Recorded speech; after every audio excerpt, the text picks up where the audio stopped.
Well, look at this. Look at who hasn't made a news video in a very long while and is kind of out of practice of what I'm supposed to say. Hello everyone and welcome to CB Extra. It's me, Chester. How you doing? It's been a while. I'm back to making more videos. How you doing?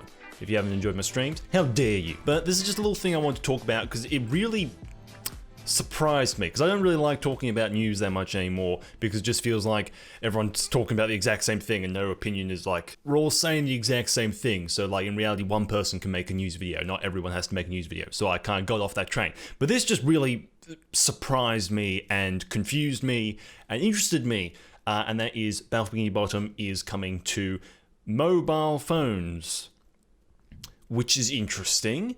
So it is coming to mobile on the 21st of this month to the App Store, Google Play, that type of stuff. It's weird, man. So it was announced on Twitter. I got tagged in it from someone, Rise and all that type of stuff. I'm not sure if they're going to talk about it. No, I might be already late to the party. Who knows? Probably am. But anyway, so it's being developed by Handy Games, which is someone I know nothing about, but that was the exact same thing with THQNordic and Purple Lamp, so I'm a little bit less scared about that after we saw, the For Bikini Bottom Rehydrated was alright. It wasn't terrible, so I have a little bit more faith in these lesser known companies now. So the stuff that Handy Games has done, they've done a lot of stuff, but nothing I've ever heard of. They've made Neighbors Back from Hell, Airhead, Chicken Police, Pile Up, Rebel Cops, This Is the Police Mobile, Rat's Quest, Chessfinity, One Hand Clapping, Sing Your Song, Spellforce, Battle Chasers, Townsman, Jagged Alliance, Rage, Townsman VR, Deadly Desert, Burning Bridges, Clouds and Sheep 2, Townsman Mobile, Hidden Temple VR Adventure. So they've made a lot of stuff, none of which I've heard of, none of which sounds overly impressive. But hey man, Townsman VR, damn. So let me get into my concerns. So we've seen screenshots of the game, but it just looks like they've taken screenshots from the normal release and just added the weird little moving hand control bits, fake joysticks and buttons and all that type of stuff. So my concern is that 3D platformers don't work. 3D games really don't work on mobile. We had this massive influx when the App Store was first released and the iPhone was, reasonably powerful, of ports of like Rockstar games and like the Rayman games and all that type of stuff, and they were all like bad, and people would play it for 10 minutes and then drop it because they work out, oh, this isn't actually fun. Oh yeah, it's like people playing like the GTA games on the old iPods and all that type of stuff.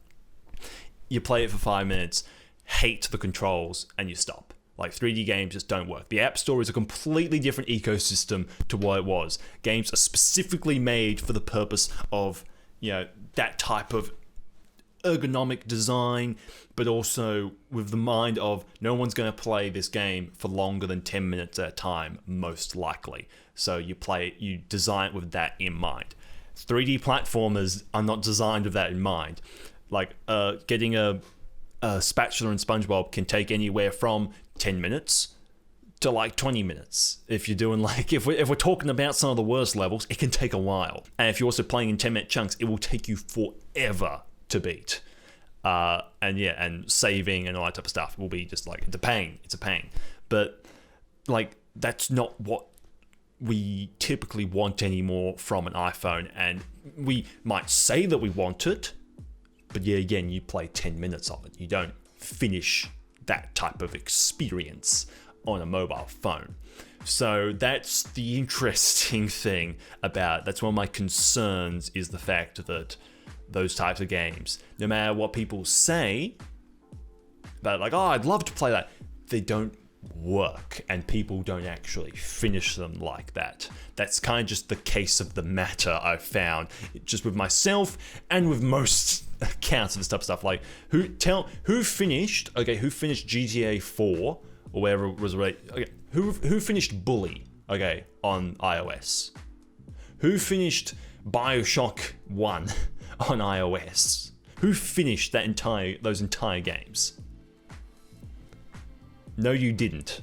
What excites me about it, though, is just being able to play this game in a different way, in a completely different format, and seeing how they port this game to mobile. Because I think I always underestimate how powerful mobile devices are, so I'd really like to see the graphical comparisons with that. I'm really excited to see that. Another thing is just, it kind of excites me about how well this game must have done. Like, I don't like the game. I think the game's mediocre. I think it's like a 5 out of 10. But like, it excites me, the fact that this little game that like this fan base pushed so hard for so long is now appearing on different places months after the game released. I think it means that, it did pretty well. And, maybe the fans are right about, what they want and what they would like to see. And companies can actually take notice of that and make some money, which is it's a good signal to send, even if the game is mediocre at best. It's a good signal to show that your fan base actually sometimes knows what it wants, even if you do then release it on a platform that most likely no one will finish the game on. But hey, it's alright. One of my concerns is the fact of how bad I've heard the Switch version is and how rough that runs on. I'm not sure if it's been patched yet to fix a lot of those issues. I know not many of the patches I've been overly pleased with on the PC and PS4 side, so I'm not sure about the Switch side. I haven't been paying attention to that.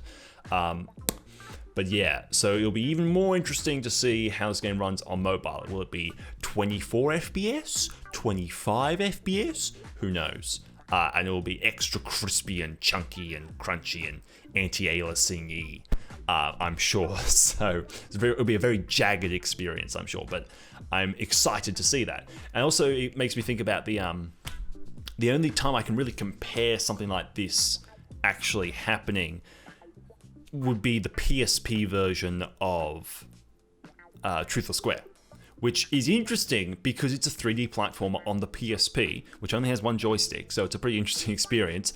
But it's Truth or Square. It's just a lot more fog and lots less graphics to the textures, but it is the experience. So it's going to be interesting because this is kind of an equivalent to a console game being released on the PSP. It's now a console game being released on the iPhone. It's a similar type of jump in decrease of quality in a way, I would think. So I'm interested to see that and kind of comparisons that can be drawn from that. But yeah, let me know what your opinion is of this whole announcement. It's interesting. It's very confusing. Was not expecting it, but I'm interested to see what comes of it. Anyway, thanks so much for watching. I'll see you in the next video. Bye-bye. Mwah.